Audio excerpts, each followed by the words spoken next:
Selamun Aleyküm ve Rahmetullah. Onlara bizim tada öde aramızda tekfiri demekliğimiz. Ve şolan belli bir kul hayatiyeti ummeti tekfir et yerler biliyor. Bir mesela hakkında iki tane rayı olsa şon bir kaptan tutup o kaptan tekfir diyerek kafir diye beklerler de. Müşrik diye beklerler. Yani her suret şon bir umumi suretin nehimmet sizlere değil. Yani gayri mukalletler. O zaman bunlara biz ehl-i sünnet vel cemaattan bunları bilemek.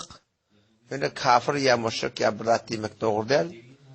Meğer bir adamı ki öyle ona kafir deyip veren bu takım o adamın hükmü şahtan cüdagane.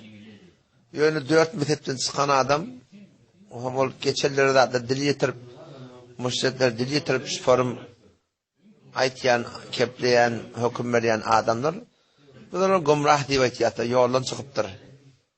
Onların ne kafir demek doğru ne müşrik demek doğru. Evet yan kaydan gurum arada zihnimizde kalsın.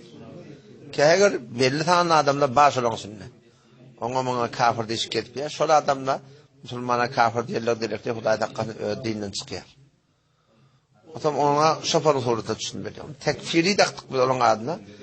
Ne şu bizim aralarımızda elbette sizler şöyle köpüsü ona kafir deyip tekfir ettiler. Yani hükmü kufur veriyorlar deyip ayttık. O izinle namaz okuyup buraya yapılmayanın da hakkında ötahında gurun ettik. Ki eğer yarkşarık onunla kafir deyişipler bir de sahabaları da atları dil getirmeyen olsa o şehitleri de atları dil getirmeyen olsa onunla izinle namaz okuyup diyor. Homşuların arasında selefiyle gayri mukalletten bir farklar da vardır. Onunla şu yankı tekfirine vardır. Ben açıklayıp düşündürüyorum. Bir tada aytmadan kanun bu at miman zaten gelirdi. Başımda şunu kurak şu suratını şunu düşünüyorlar.